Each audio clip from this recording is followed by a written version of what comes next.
इधर निष्क्रिय पड़े फिक्स्ड लाइन टेलीफोन नंबरों को नहीं छोड़ने के लिए टेलीकॉम रेगुलेटर TRAI की तरफ से टेलीकॉम ऑपरेटर्स पर कार्रवाई की जा सकती है और TRAI इसके लिए विकल्प तलाश रहा है। TRAI की तरफ से जारी किए गए परामर्श पत्र में टेलीकॉम ऑपरेटर्स के खिलाफ कार्रवाई की बात कही गई है। साथ में फिक्स्ड लाइन फोन नंबरों के लिए उसी तरह की व्यवस्था लागू करने की बात कही गई है जिस तरह की व्यवस्था मोबाइल नंबरों पर लागू है। इस व्यवस्था के जरिए TRAI की तरफ से निष्क्रिय पड़े मोबाइल नंबरों को किसी दूसरे ग्राहक को जारी करके दोबारा इस्तेमाल में लाने का प्रयास किया जाएगा। सर, TRAI को ये नंबरिंग प्लान लाने की आवश्यकता क्यों दिखाई दी?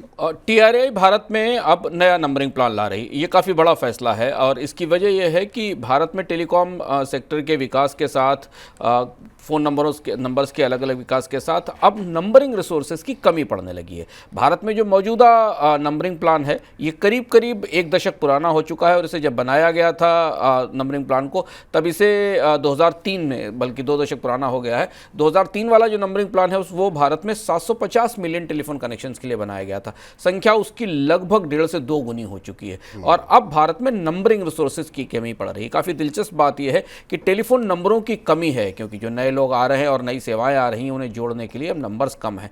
तो इसलिए एक नया नंबरिंग प्लान जारी किया जाएगा। उसके तहत TRAI ने जितने भी प्रमुख स्टेक होल्डर्स हैं, रेगुलेटर्स हैं, रेगुलेटर होने के साथ साथ जो कंपनियां हैं उनसे भी बातचीत करनी शुरू की है। इनके आधार पर टेलीकॉम नंबरों का, टेलीफोन नंबरों का, चाहे वो फिक्स लाइन नंबर हो या मोबाइल नंबर हो, इनकी व्यवस्था में बदलाव किया जाएगा। इसमें एक बात और महत्वपूर्ण है कि टेलीकॉम नंबर्स की एक अंतर्राष्ट्रीय व्यवस्था है, एक ITU है, इंटरनेशनल टेलीकॉम यूनियन का स्टैंडर्ड है, उसका भी पालन करना पड़ता है। तो आने वाले कुछ महीनों में भारत में टेलीफोन नंबरों को लेकर उनके नंबरिंग प्लान में कई बदलाव देखने को मिल सकते हैं। जी, इस बीच बाजार नियामक सेबी ने सर्विलांस में होने वाली लापरवाही के लिए एक्सचेंजों पर जुर्माना लगाने के लिए नए नियम तय किए हैं। सेबी ने मार्केट इंफ्रास्ट्रक्चर इंस्टीट्यूशंस के लिए फाइनेंशियल डिसेंट्रलाइज कर पर नया फ्रेमवर्क तैयार किया है जिसके तहत एक वित्त वर्ष में निगरानी चूक के प्रत्येक मामले के लिए 1 लाख रुपए से लेकर के 1 करोड़ रुपए तक का जुर्माना लगाया जाएगा।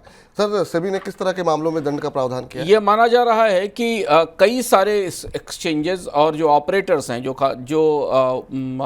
कस्टमर्स को सेवा देते हैं और क्लियरिंग कॉर्पोरेशन है, डिपॉजिटरीज हैं, इनके कामकाज में गंभीर चूक पाई गई हैं। ये चूक सूचनाओं को सही ढंग से न देने की, निवेशकों की सूचनाओं को लीक करने की और इसके अलावा जो सेबी के कंप्लायंस के और रेगुलेटरी मेजर्स हैं उनके पालन करने की हैं।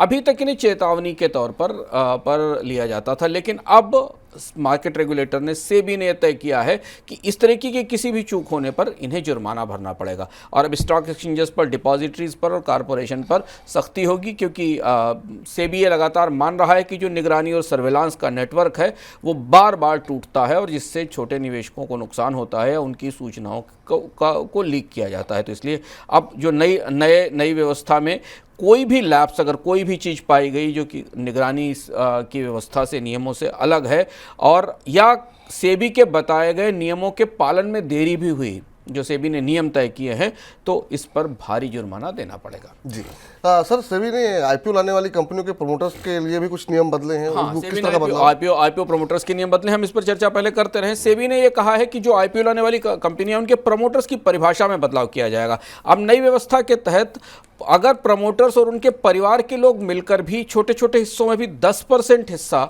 होल्ड करते हैं तो उन्हें प्रमोटर माना जाएगा। ये बात इसलिए है क्योंकि जब स्टार्टअप के IPO आना शुरू हुए थे तब ये सवाल उठा था कि कंपनी में कई तरीके के हिस्सेदार होते हैं और उनमें किसको निवेशक माना जाए और किसको प्रमोटर माना जाए।